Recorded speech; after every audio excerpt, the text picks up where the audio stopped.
kind of like we had this group together. Maybe we had some success and they didn't really rebuild it properly in the way it's put together. I think if you ask around the league, some people say there's talent there. I just don't know what their roster identity is. I've heard that before. Giants move on from Joe Shane. I don't know if that happens. I think if you look at ownership and John Mara's health and where everything stands with the Giants, I think Joe Shane actually holds an important role in this search. I know he has a list of candidates that he's interested in. I think the candidates could be a potential aspect to where that potentially changes, because that's kind of what ended up happening in Jacksonville this past year. Trent Baalke was there in place, and some candidates thought of the job differently because Trent Baalke was still there. Does that happen to Joe Shane? I'm not entirely sure, but I do know Joe's leading this search, and I think that's worth noting that he's not just part of it; he's more or less leading it. Kyler to Vegas, interesting take. I think Kyler might be potentially on the move. That's definitely a player to watch for, and it kind of ties into what I said earlier about some guys changing different spots in terms of veterans. Do you think Morris gets fired? I kind of said I think the end of this year really, really will be important. Could there be some changes? Possibly. Could Raheem be one of those? Possibly. I don't know who you go out and get. There was a rumor.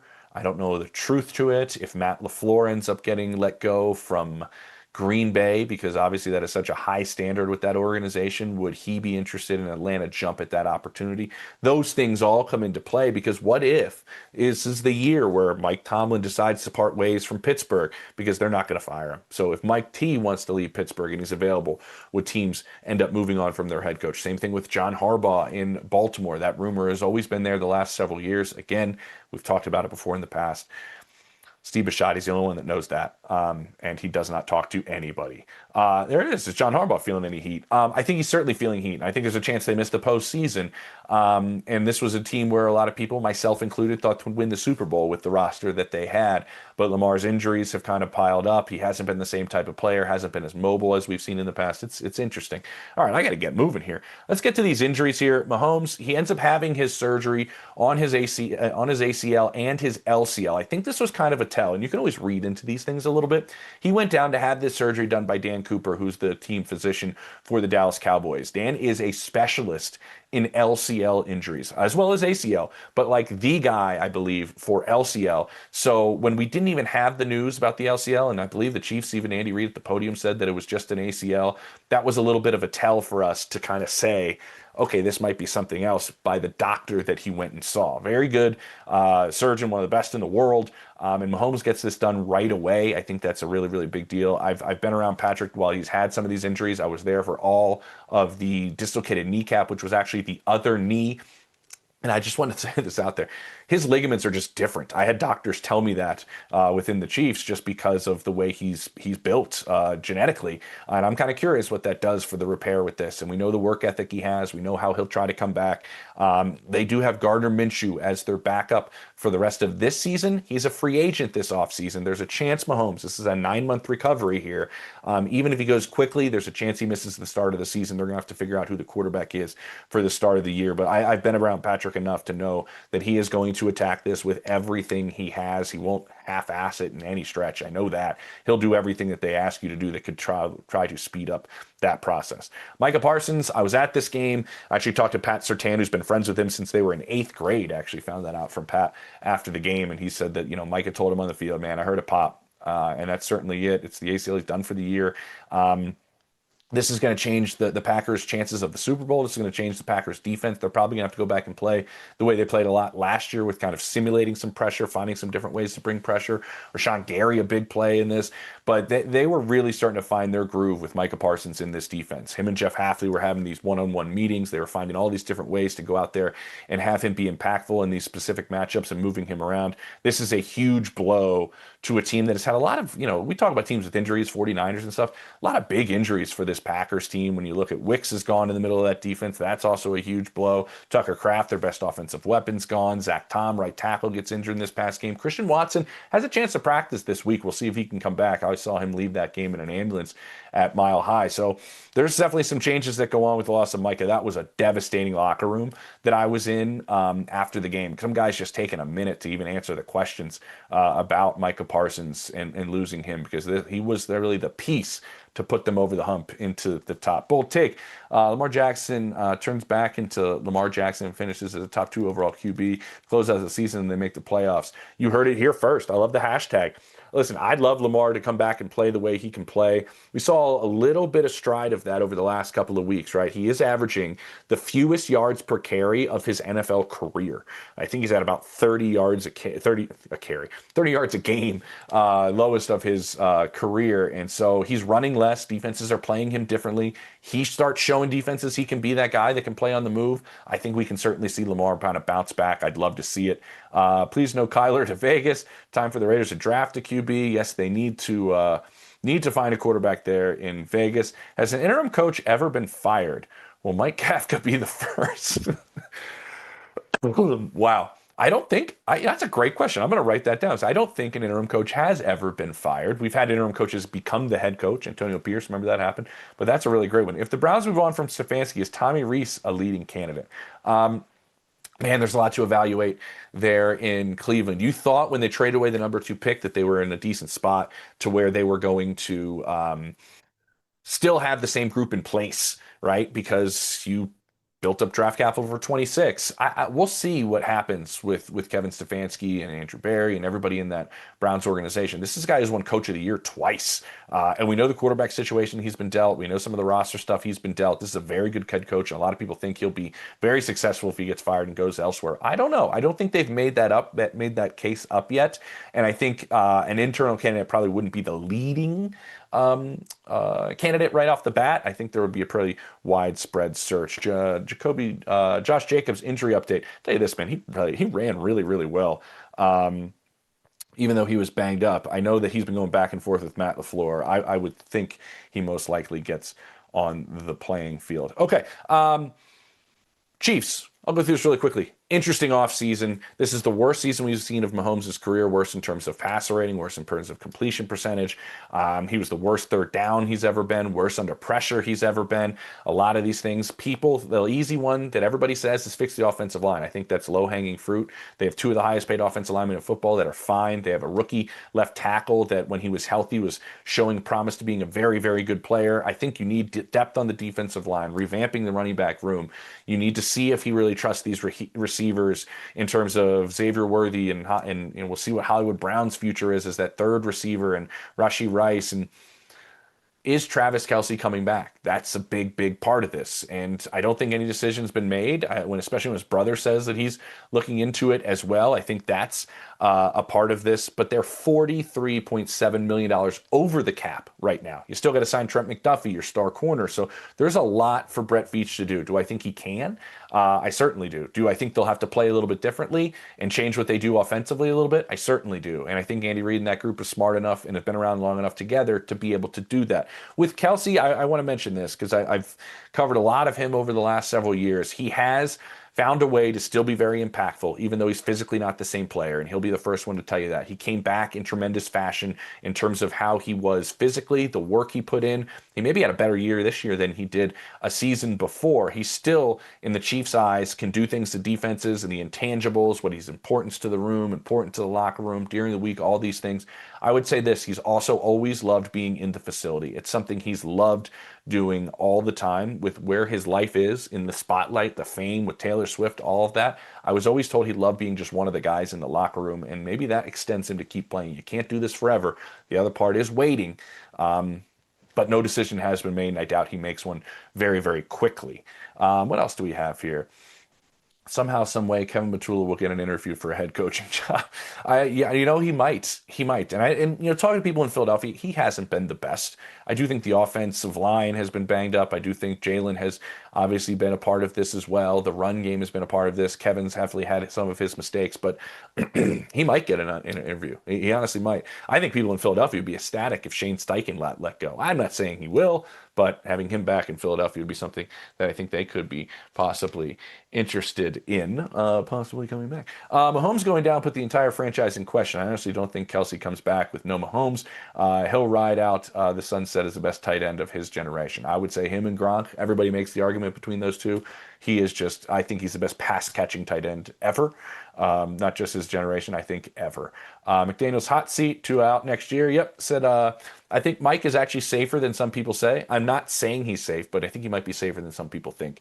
And Tua, hey, this could be it. Once you get benched here for the way you've played, do you come back and be the starter again next year with the guy who benched you? Do you come back and together? This is the biggest thing we're talking about here. As a Chargers fan, I'm thinking the Steelers are the easiest matchup in the first round. What are your thoughts on the AFC matchups? Well, that's a great question. Let's go to this playoff push kind of with some of these teams and some of these matchups we could potentially have. There's a chance, obviously. A lot of people think the Steelers end up winning that division. That would mean the Ravens are essentially out. I think that would be very fascinating for this AFC if you have no Joe Burrow, no Patrick Mahomes, and no Lamar Jackson. Is Josh Allen just, licking his chops there, going, oh my gosh, the guys have always stopped me. I have a chance to get to the front. We know the Bills have some problems. I think anybody who faces the Steelers in the first round, I think has the distinct advantage. Certainly distinct advantage. I think Jesse Minter could really have his way with that offense that just can't go downfield in Pittsburgh by any stretch of the imagination. There is a scenario Denver could clinch the number 1 seed today, this week. Several things need to happen, but they could clinch the number 1 seed.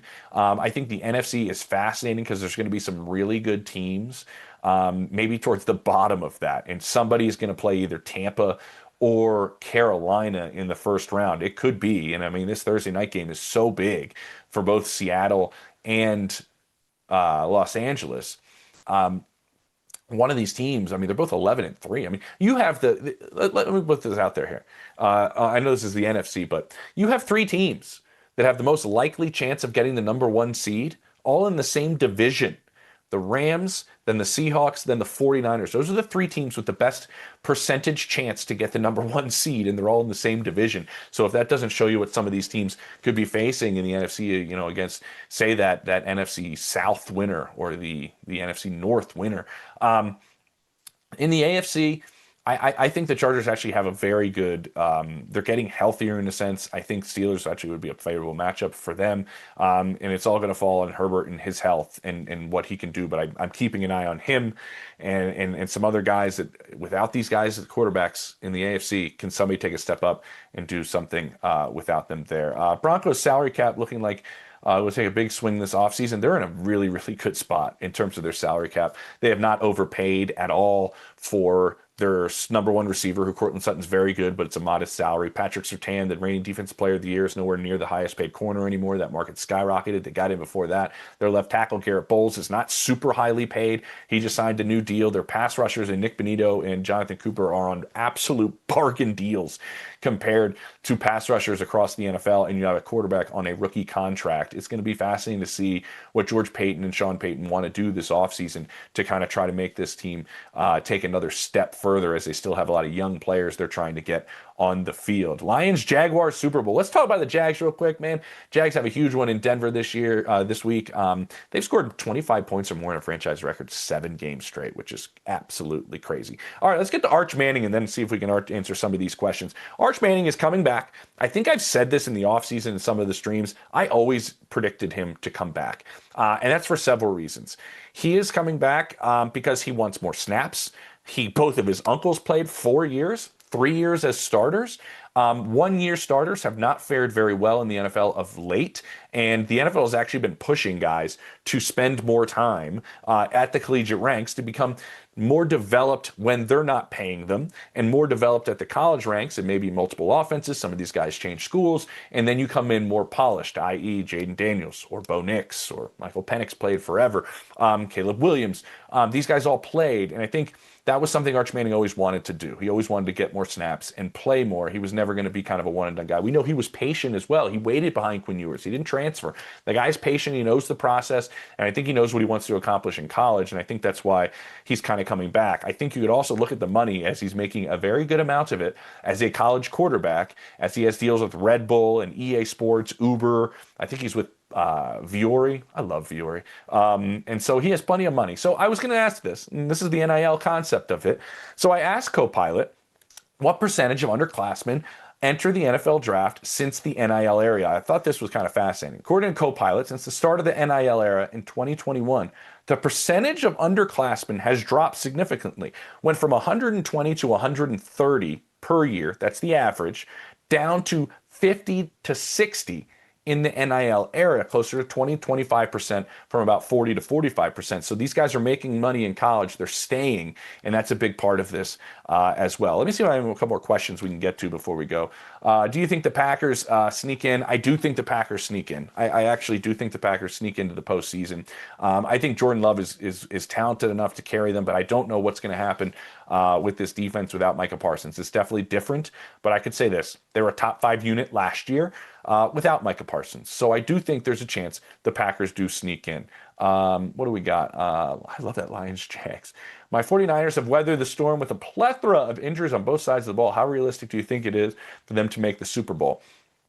I would say this. You need Ricky Pearsall to stay healthy. He looks like that guy that can slide in for Brandon Ayuk in 2026 if he can stay healthy. I think that's a big part of it. I think defensively, it's just going to be difficult. I think you're just down so many playmakers. Man, will I wish they had Fred Warner and Nick Bosa right now with the way they're playing. But offensively, I still think they have the ability to put up points with the way Brock Purdy has played of late, with George Kittle being healthy, with Christian McCaffrey. And like I said, I think in the passing game, you're going to need somebody like Ricky Pearsall that plays that timing situation to get that football going downfield to make yourself more dynamic. But listen, I think they're obviously such a tough division.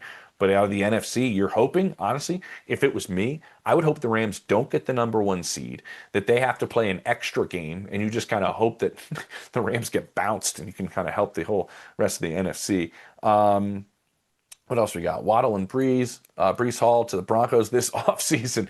Oh, let's go. I do know that Denver was looking to make a splash at the deadline. They ended up not doing it. Some people thought it was Waddle, but you know, we'll see what they can kind of do. I think the one and done in Super Bowl is super overrated. And now with the fact that they're paying college players, what's the point? Exactly. And I think you can spend more time developing. I think that's a really, really big part of this. Let's see what this. Where do the Commanders do with their defense? They got to get younger. They kind of went all in the where they're at. And you got to hit on some of these picks, and they didn't hit on some, and you got to kind of change that. How serious does the league think of the Bears? I think they really, over the last couple of weeks, the perception of the Bears has changed. I know they live and die by the turnovers as a defense, and that's a big part of the way they play. But they force turnovers to guys that just don't turn the ball over, whether it's Jordan Love or whether it's more specifically Jalen Hurts, who doesn't turn the ball over. They still find a way. That run game is so difficult. It's so complicated using both backs. Caleb just keeps getting better. I'll leave you with this. I had this conversation with Kurt Warner the other day. We were kind of talking about all these quarterbacks, and I asked him, what does Caleb Williams have to do to kind of take this team over the hump and maybe make a playoff run? And he was like, the intermediate stuff, the layups, he has to hit. The stuff on time, he has to hit. Ben hasn't playing under center, and I'm told he really likes playing under center. But some of these concepts, there are open receivers, and he has to hit some of these shorter stuff, some of these layups, playing on time to get them to make a postseason run. All right, we've gone a little long. I don't know a landing spot for Matthew Judon just yet. It happened this morning, but I definitely think somebody's going to be looking down the stretch to kind of help in that rotational type of getting after the quarterback. All right, everybody, appreciate it. Be back with you. I don't think next week on Wednesday, because that's, we're right up there butting against the holiday. I think I'm going to be on Monday next week, if that serves me correctly. I think Monday. So keep an eye out for that as we head into the following week of the NFL. Everybody, appreciate your time. Take it easy and enjoy some monster games this weekend.